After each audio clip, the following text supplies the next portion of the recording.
Doenjang in war-torn South Korea, where survival meant rice, not riches, lived a woman with no riches. No title, no inheritance.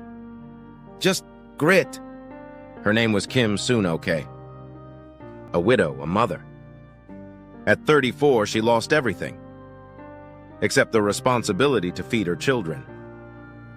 So she began small, cooking traditional Korean sauces, Doenjang, Gochujang, Ganjang, the way her grandmother taught her.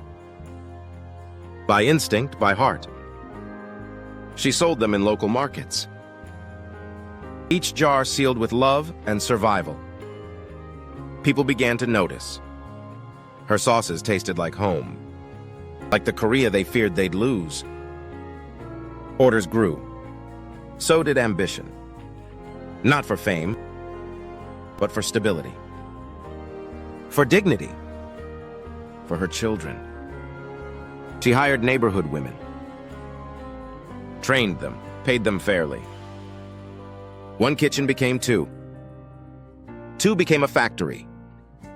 That small home kitchen? It became CJ CheilJedang, a company now feeding millions across Asia. She built an empire. Not from capital, but from culture. Her sauces live in every Korean home. Her story in every Korean heart. She never called herself a CEO. But she was a visionary. A mother. A fighter.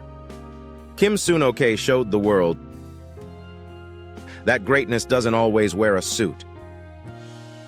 Sometimes it wears an apron. Final thought. Empires aren't always born in boardrooms. Sometimes they begin with a mother and a single flame in a cold kitchen.